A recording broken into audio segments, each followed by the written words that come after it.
ವಾಕ್ಯ ಓದೋಣ. ಆದಿಕಾಂಡ ಬರೆದ ಪುಸ್ತಕ 22ನೇ ಅಧ್ಯಾಯ 14ನೇ ವಚನ. ಆದಿಕಾಂಡ ಬರೆದ ಪುಸ್ತಕ 22ನೇ ಅಧ್ಯಾಯ 14ನೇ ವಚನ. ಆ ಸ್ಥಳಕ್ಕೆ ಯೆಹೋವ ಈರೆ ಎಂದು ಹೆಸರಿಟ್ಟನು. ಯೆಹೋವನ ಬೆಟ್ಟದಲ್ಲಿ ಒದಗುವುದು ಎಂಬುದಾಗಿ ಇಂದಿನವರೆಗೂ ಹೇಳುವುದುಂಟಲ್ಲ. ಮಗನ ಮಗಳೇ, ಸಹೋದರ ಸಹೋದರಿ, ದೇವರು ಅಬ್ರಹಾಮನಿಗೆ ದರ್ಶನ ಕೊಟ್ಟು ಹೇಳ್ತಾನೆ, ಅಬ್ರಹಾಮ ಅಬ್ರಹಾಮ, ನಿನಗಿರುವಂತ ಒಬ್ಬನೇ ಒಬ್ಬ ಮಗನನ್ನು ಕರ್ಕೊಂಡು ಮೋರಿಯಾ ಬೆಟ್ಟಕ್ಕೆ ಕರ್ಕೊಂಡು ಹೋಗಿ, ಆ ಮೋರಿಯಾ ಬೆಟ್ಟದಲ್ಲಿ ನಿನಗಿರುವಂತ ಒಬ್ಬನೇ ಒಬ್ಬ ಮಗನನ್ನ ನನಗೋಸ್ಕರ ಮೋರಿಯಾ ಬೆಟ್ಟದ ಮೇಲೆ ಬಲಿ ಕೊಡಬೇಕು, ಯಜ್ಞ ಮಾಡಬೇಕಂತ ಹೇಳ್ತಾನೆ. ಆ ಮಾತನ್ನು ಕೇಳಿಸ್ಕೊಂಡು ದೇವರ ಮಾತಿಗೆ ಅಬ್ರಹಾಮನು ವಿಧೇಯನಾಗಿ, ಇಲ್ಲ ಆಗಲ್ಲ, ಬಲಿ ಕೊಡಕ್ಕಾಗಲ್ಲ, ಈ ಮಾತು ಮಾತ್ರ ನನ್ನ ಕೈಯಿಂದ ನೆರವೇರಿಸಕ್ಕಾಗಲ್ಲ ಅಂತ ಹೇಳ್ದೆ.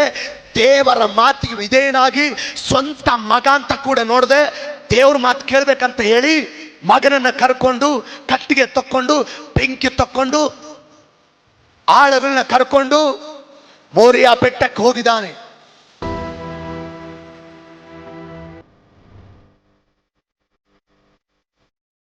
ತಂದೆ ಇಬ್ಬರು ಸೇರಿ ಮೋರಿಯಾ ಬೆಟ್ಟನ ಸೇರಿದ್ದಾರೆ.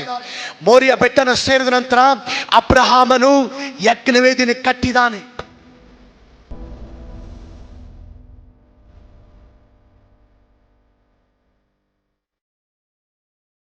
ಯಜ್ಞವೇದಿ ಕಟ್ಟಿ ಮುಗಿಸಿದ ಮೇಲೆ ತನ್ನ ಮಗನನ್ನ ಒಂದು ಕಟ್ಟಿಗೆ ಮೇಲೆ ಮಲಗಿಸಿ, ಅಂದ್ರೆ ಯಜ್ಞವೇದಿ ಮೇಲೆ ಮಲಗಿಸಿ,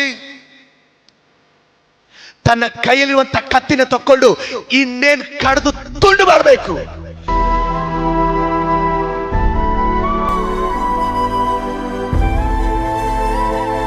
ಆ ಸಂದರ್ಭದಲ್ಲಿ ಆಕಾಶದೊಳಗಿಂದ ಯೆಹೋವ ದೂತನು ಅಬ್ರಹಾಮನಿಗೆ ಮಾತಾಡ್ತಾನೆ, ಅಬ್ರಹಾಮ ಅಬ್ರಹಾಮ, ನಿನ್ನ ಮಗನ ಮೇಲೆ ಕೈ ಹಾಕಬೇಡ, ನಿನ್ನ ಮಗನನ್ನ ಬಲಿ ತೆಗೆದುಕೊಳ್ಳುವಷ್ಟು ಕ್ರೂರ ದೇವರು ನಾನಲ್ಲ. ಈಗೋ ಆ ಪೊದೆಯಲ್ಲಿ ಒಂದು ಕುರಿ ಮೇಯ್ತಾ ಇದೆ, ನಿನ್ನ ಮಗನ ಬದಲಾಗಿ ಆ ಕುರಿನ ತಕ್ಕೊಂಬಂದು ನಿನ್ನ ಮಗನ ಬದಲಾಗಿ ಯಜ್ಞವನ್ನು ಅರ್ಪಿಸು ಅಂತ ಹೇಳಿದಾನೆ. ಸೂಪರ್. ಆ ಸಂದರ್ಭದಲ್ಲಿ ಅಬ್ರಹಾಮನು ತನ್ನ ಮಗನ ಬದಲಾಗಿ ಆ ಕುರಿನ ತಕ್ಕೊಂಬಂದು ತನ್ನ ಮಗನ ಬಲಿಯಾಗಿ ಯಜ್ಞವನ್ನು ದೇವರಿಗೆ ಅರ್ಪಿಸಿದಾನೆ. ಮಗನೇ ಮಗಳೇ, ಸಹೋದರ ಸಹೋದರಿ, ನನ್ನ ಪ್ರಶ್ನೆ ಏನಂದ್ರೆ, ನನಗೆ ತಲೆ ಕೆಟ್ಟೋಗಿರೋದೇನೆಂದ್ರೆ, ಅಲ್ಲಿವರೆಗೆ ಆ ಪೊದೆಲಿ ಕುರಿ ಇರಲಿಲ್ಲ, ಅಲ್ಲಿವರೆಗೆ ಆ ಪೊದೆಲಿ ಕುರಿ ಇರಲಿಲ್ಲ. ಇದ್ದಕ್ಕಿದ್ದಂಗೆ ಆ ಕುರಿ ಬಂದಿದೆ. ಇದ್ದಕ್ಕಿದ್ದಂಗೆ ಆ ಕುರಿ ಹೆಂಗ್ ಬಂತು? ಇದ್ದಕ್ಕಿದ್ದಂಗೆ ಆ ಕುರಿ ಹೆಂಗ್ ಬಂತು ಅಂದ್ರೆ, ದೇವರು ಆ ಕುರಿಯನ್ನು ಒದಗಿಸಿದಾನೆ. ಮಗನೇ ಮಗಳೇ, ಸಹೋದರ ಸಹೋದರಿ, ಒಂದು ಮಾತು ಹೇಳ. ಇವತ್ತು ದೇವಶೋತ್ರ ಈ ವಾಕ್ಯದ ಮೂಲಕ ಪರಿಶುದ್ಧಾತ್ಮ ದೇವರು ಮಾತಾಡಿದನೆಂದ್ರೆ, ಹಣ ಇಲ್ವಾ, ದುಡಿಮೆ ಇಲ್ವಾ, ವ್ಯಾಪಾರ ಇಲ್ವಾ, ಬಿಸಿನೆಸ್ ಇಲ್ವಾ, ಸೇವೆ ಇಲ್ವಾ, ಆತ್ಮಗಳಿಲ್ವಾ, ದೇವಶೋತ್ರ ಯಾವ ದೇವರಾದರೂ ಅಬ್ರಹಾಮನಿಗೆ ಮೋರಿಯಾ ಬೆಟ್ಟದಲ್ಲಿ ಕುರಿಯನ್ನ ಒದಗಿಸಿ ಕೊಟ್ಟನು, ಅದೇ ದೇವರು ನಿನ್ನ ಹತ್ರ ಏನಿಲ್ಲ, ಇವತ್ತು ಏನಿಲ್ಲದೆ ಇಲ್ಲಿ ಕೂತಿದೆಯೋ, ಏನಿಲ್ಲದೆ ನೀನು ಬಂದಿದೆಯೋ, ಮೋರಿಯಾ ಬೆಟ್ಟದಲ್ಲಿ ಅಬ್ರಹಾಮನಿಗೆ ಕುರಿಯನ್ನ ಒದಗಿಸಿದ ದೇವರು ನಿನಗೆ ಇಲ್ಲದನ್ನ, ನಿನಗೆ ಬೇಕಾಗಿರುವುದನ್ನ ಇವತ್ತು ನನ್ನ ದೇವರು ಒದಗಿಸುವ ದೇವರಾಗಿದ್ದಾನೆ. ಯಾವ ವಾಕ್ಯ ನಿಮ್ ಜೊತೆ ದೇವ್ರು ಮಾತಾಡ್ತಾನೋ ನೀವು ಆಮೇನ್ ಅಂತ ಹೇಳಿ ದೇವರಿಗೆ ಸ್ತೋತ್ರ ಮಾಡ್ರಿ. ಮತ್ತು ಇದುವರೆಗೂ ನಮ್ಮ ಯೂಟ್ಯೂಬ್ ಚಾನಲ್ಗೆ ಯಾರಾದ್ರೂ ಸಬ್ಸ್ಕ್ರೈಬ್ ಆಗಿಲ್ಲ ಅಂದ್ರೆ ಇವತ್ತೇ ನೀವು ಸಬ್ಸ್ಕ್ರೈಬ್ ಆಗುವಂತ ಪ್ರಯತ್ನ ಮಾಡ್ರಿ.